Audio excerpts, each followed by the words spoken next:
Can't find no work, can't find no job, my friend. Money is tighter than it's ever been. Say, man, I just don't understand what's going on across this land. Ah, what's happening, brother? Yeah, what's happening? What's happening, my man? Welcome to the Advocator Show. I'm Nicola Ballard of Consult Medley, and I'll be your host today. The Advocator Show is designed to bring awareness to the community about issues that affect society as a whole, as well as highlight local businesses and talent coming in and out of Western New York area. Today's topic is pansexuality. Stay tuned, and we'll be right back right after this short break. ACBO is a child-based organization, and we are a proud sponsor of the Advocator Show. In advocating for the community, we encourage, as a non-for-profit organization, participation in our early childhood education and training. We look forward to our continued support of the Advocator Show.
And welcome back to the Advocator Show. Again, my name is Nicola Ballard of Consult Medley, and I'm your host today.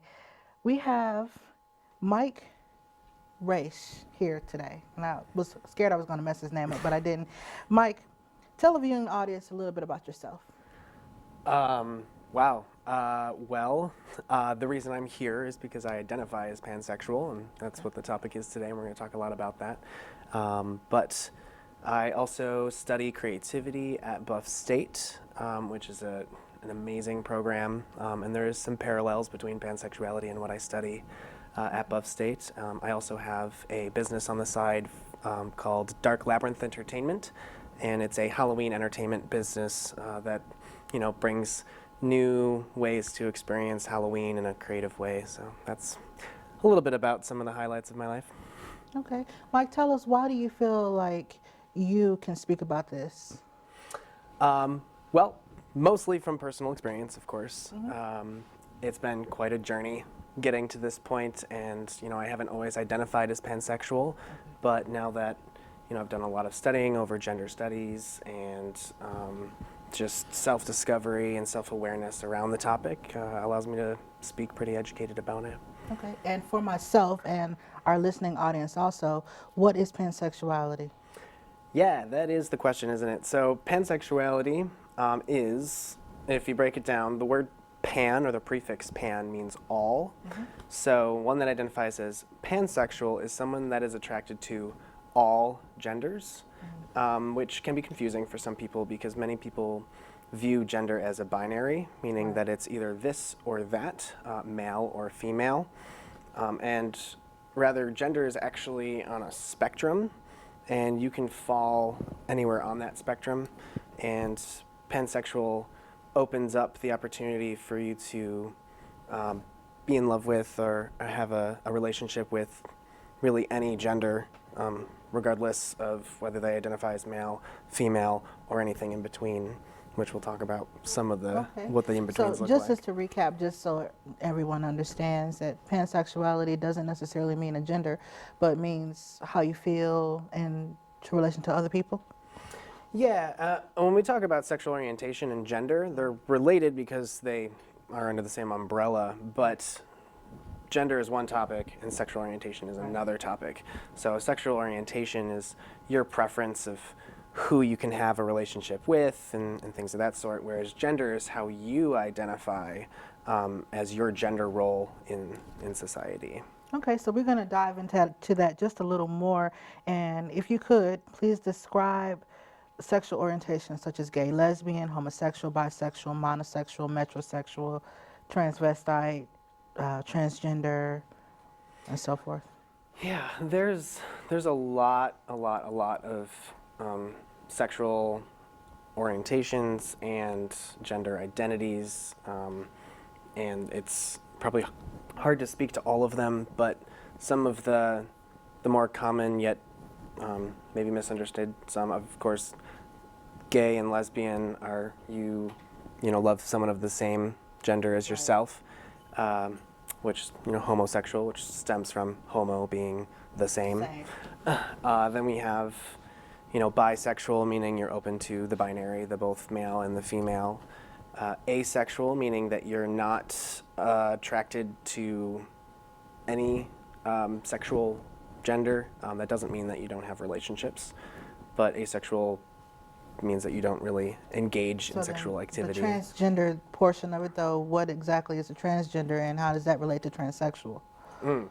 So there's transsexual, transgender, and also transvestite can be thrown in there. We're talking about very different things. Transgender is when you identify as the opposite gender that you were biologically born with. So born a man, and then you identify as a female, so then you would be considered transgender. Transsexual, I believe, is when you actually perform the surgery and or you're born with both parts. I believe, or I think it falls in that category. I might be crossing some lines there, but I believe that's where the difference is.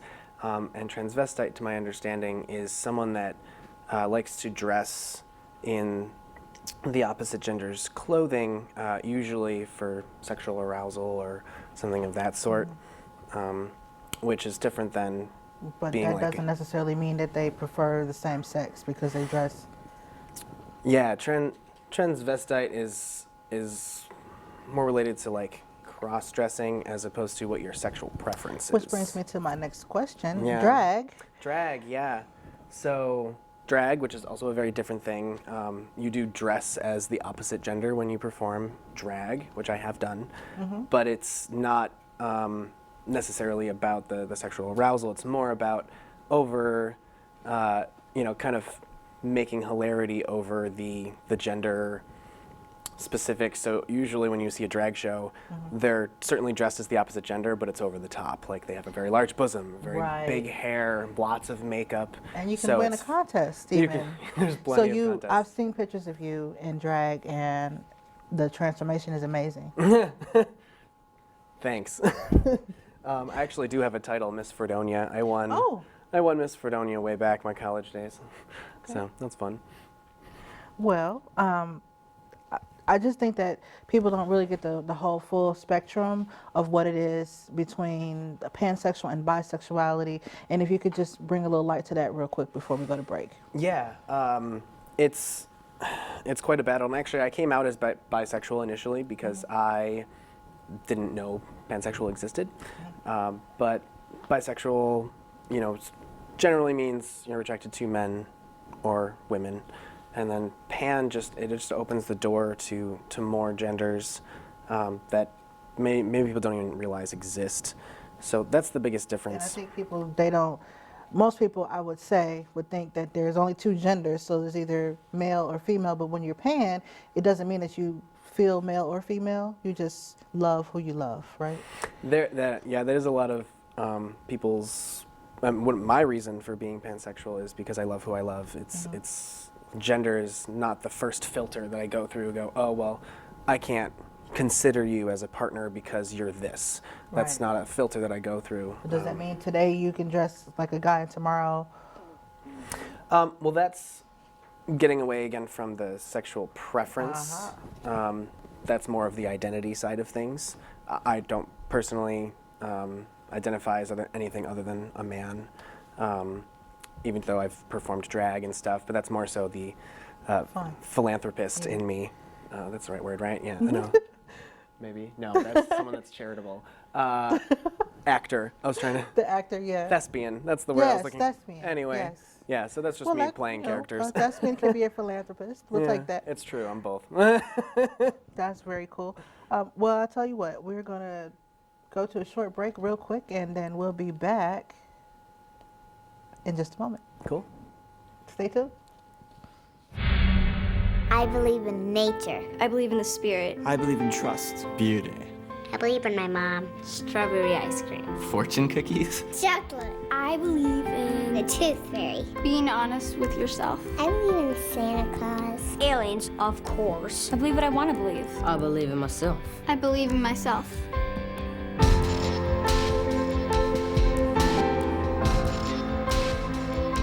I believe in peace.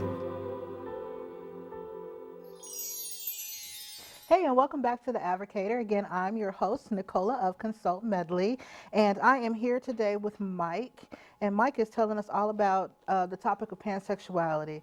So, Mike, tell me, is it offensive when people say to you, is bisexuality close to pansexuality? It can be, but I like to take an approach of an educational opportunity. I mean, most often when someone's like, and I'm guilty of this too, when I first found out, one of my best friends came out as pansexual, and I was still identifying as bisexual, and I was just like, what's that? That's like a hippie version of bisexual. Right. Pfft. But now that I'm on the other side of it, like, I can understand where there's not understanding. But if someone's forcing me to be like, oh, well, that's not legitimate, bisexual is a way more understandable term. It doesn't describe who I am, so yeah, it is offensive a little bit. If you're judging and forcing it upon me, then I would find it offensive. But if you're questioning it because you don't understand, I'm going to take it as an educational opportunity to tell you a little bit more about why it's different. Okay. And does pansexual mean that you're attracted to everyone? It doesn't. Common misconception, though, which also there's a misconception that pansexuals have the tendency to be adulterers. Right. Because they're, oh, well. Do you believe in monogamy? Yeah, I'm a full monogamous, and to each their own. But I definitely am a monogamous person, and pansexuality means that I'm open to falling in love with pretty much anybody, but that doesn't mean that I need everybody or want Right. everybody. So that, yeah, definitely not the same thing. Okay. And we did talk a little bit about the fact that you do value monogamy because you've been married. I have been married, and the reason I'm not married is because the other one didn't value monogamy. Oh. But yeah, So it was a same-sex marriage. it was. And yeah. you were married here in the state of New York, or no? I didn't get married in New York because it wasn't quite legal yet. But I got married in Salem, Massachusetts, and brought the certificate back to New York, and it was recognized. But I was with him for 5 years before we split off. I can tell that that would be hard for any orientation. Yes, it's just the same. There are other uncommon sexual orientations like asexual, demisexual, pan-romantic. And what are the differences between these? Because I don't think people have ever heard of them. So let's talk about asexual first. Yeah. So asexual is generally defined as someone that doesn't, they don't have any sexual preference other than, they're not attracted to anyone sexually. And in some cases, asexuals are actually repulsed by sex, and they won't even touch it. And that's definitely not a blanket statement for all asexuals. But asexuals tend to not engage in sex. They're only looking for Will these be like eunuchs? the romantic. I don't know, actually. Like many years of Bible days. Yeah, I'm there not were sure eunuchs, people if who they're chose not to included. have, or nuns, maybe. Yeah, and there's sexual preference, and then there's what's the word?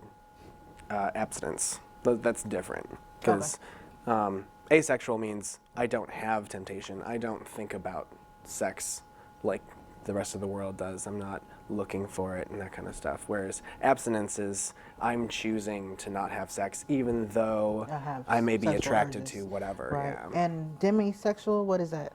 Demisexual is similar to panromantic, but I'll get to that. So demisexual means you have to have an emotional connection before you're sexually attracted to somebody.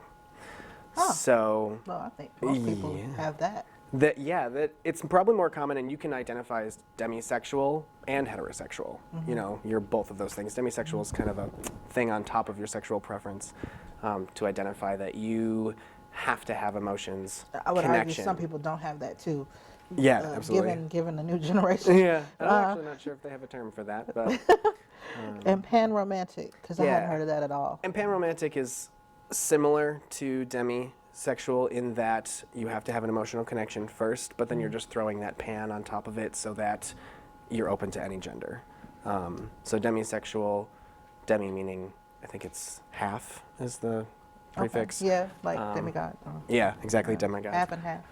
Yeah, I'm not really quite sure how it works, but yeah, demisexual meaning you have to have the emotional connection, but it's not related to any particular gender. Pansexual just means you need that pan-romantic means you need that emotional connection, and you're open to any gender.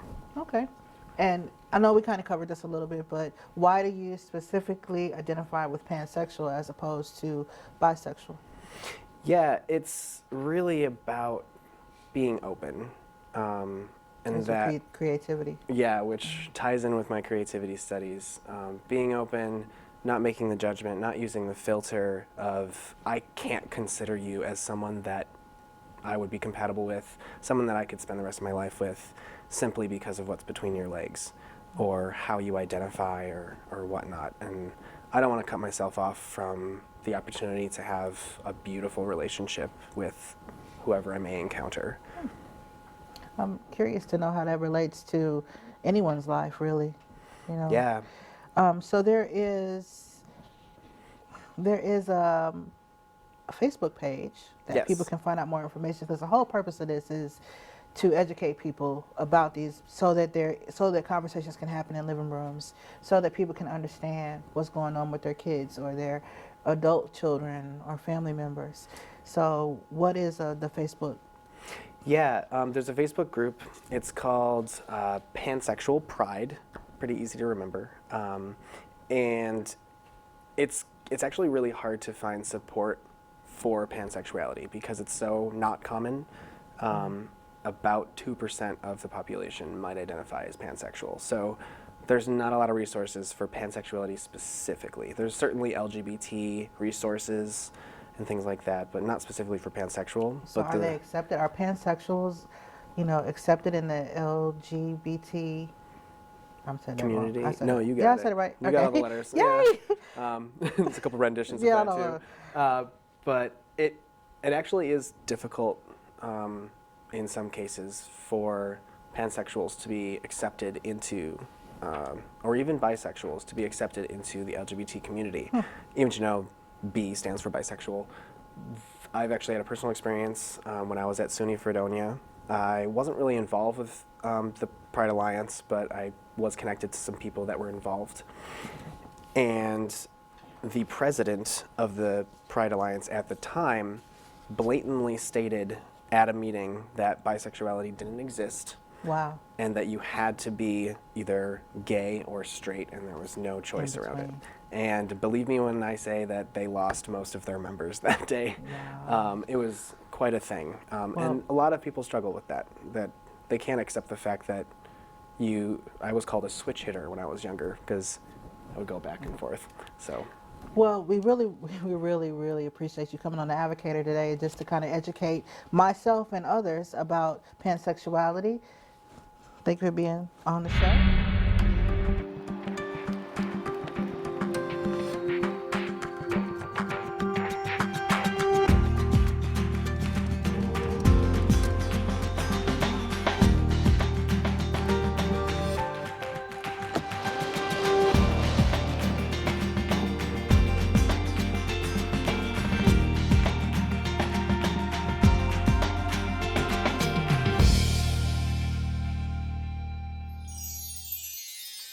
Hey, and welcome back to the Advocator. I'm your host, Nicola from Consult Medley, and I'm here with Mike Raish. I said it right. We're talking about pansexuality today. Mike, can you tell me, how do you respond to people when they define you differently than pansexual? Yeah, I think that comes back to people that try to question like, oh, well, why not just call yourself bisexual or whatnot? And my response would be an educational opportunity. You know, Okay. this is why it's different. This is why I do it. And I mean, the reason I do it again is to be open and be open to experience and not rob myself of opportunities. I'd like to know what other struggles you encountered being with your sexuality and how people respond to you. Yeah, I think a couple things are, you know, because I was married to a man, and even my my husband at the time wasn't okay with the fact that I identified as other than gay, because he was afraid I would leave him for a woman, which is ironic. But anyway. Did he leave you for a woman? No, he left me for many other people. Oh. That's a whole nother topic. But so, what was the question again? How do people respond to when you? they try to identify me as differently. So because I was in a 5-year relationship with a man, many people are like, oh, well, he's gay, which makes it difficult to meet other genders because, you know, oh, don't worry about him, he's gay, so you don't have to think, like women don't consider me sometimes because if they know my history or whatever, if they know someone that knows my history, like that can become difficult. Okay. Also, you know, the new age of meeting people is through dating websites and Right. apps and stuff. And then what do you click? Yeah, and it's difficult because you have to identify as male or female in most cases, and you also have to identify whether you're interested in men or female. So you can't be a man and be interested in both. That's interesting because I don't think we as heterosexual people think about that there's more than just two genders, because what I'm hearing you say is that there's more than just male and female genders. There's another gender that we're Yeah. not taking into consideration. Right. And so then that goes into our next question. How does pansexuality play a role in today's world?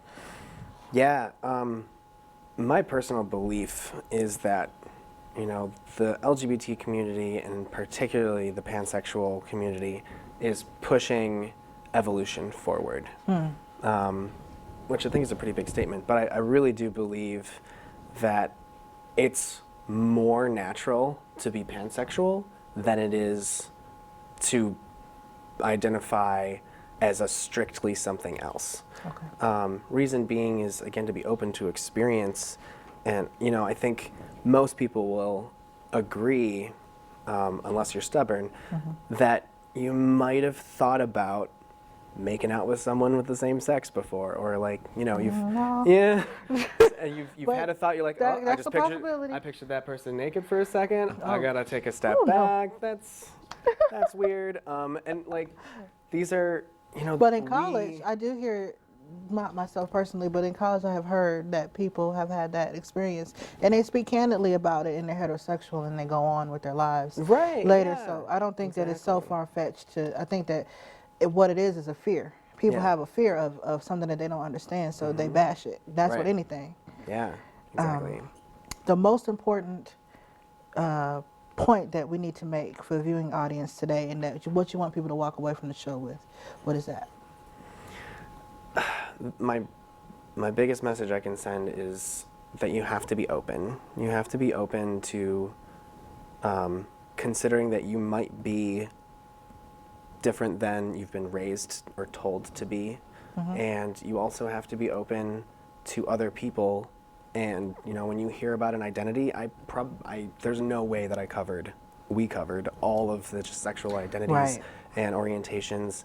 So when you hear about something that's like, oh, I identify as this, and you go, what? Like, Right. ask, like, what does that mean? Like, I'm really curious to understand what that looks like, and why you feel that way, and you know. And I'll just say again, I really believe, I truly, honestly believe that these conversations need to occur in people's living rooms. They need to be talking about, you know, sexuality with their children as young as 10, because in our conversation about what age did you know, Yeah. we kind of talked about the teenage years, but Yeah, these early days kids are learning even younger what their preference is or how they feel, or if a boy feels like a girl feels like a boy.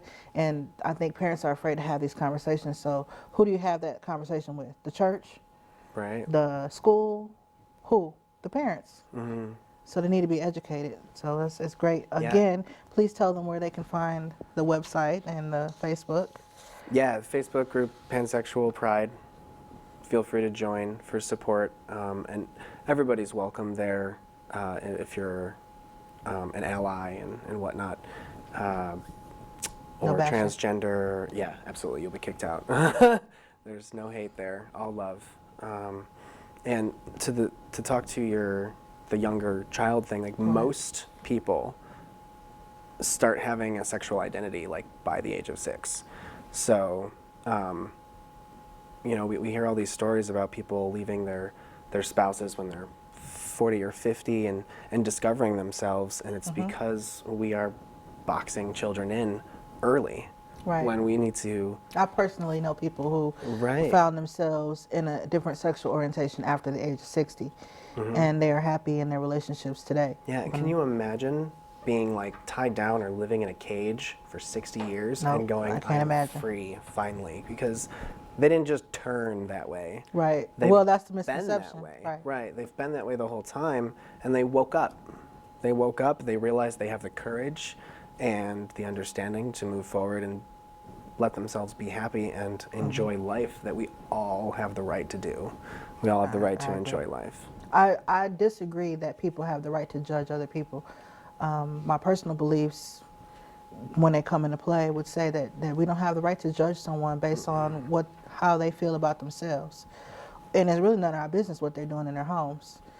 My only thing is when, you know, it's affecting my work performance or my life in some way is the only time that I would have a problem with. Other than that, it's none of my business. Yeah. And when it comes to the judgment piece, like there's, you know, I see people as two major parts.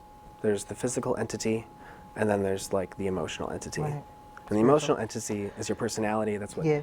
gives you the you, and that's where we should be making the judgments, not the physical part. Who are you as a person? Well, wow. Thank you so much for taking out time out of your schedule to be a guest here on the Advocator Show. My pleasure. The viewing audience for tuning in to the Advocator Show is, the website is latelucyproductions.com. You can find us at the Advocator Show on Facebook, Twitter, and YouTube. And if you have a story that you'd like to tell and you'd like to be a guest on the Advocator Show, contact us at Facebook or on email at latelucy, and that's LATELUCI at verizon.net. I'd like to thank Nikita Williams and her team for giving us the opportunity to talk about this in this episode of the Advocator Show. Again, I'm Nicola Ballard. I was your host today. Thank you so much.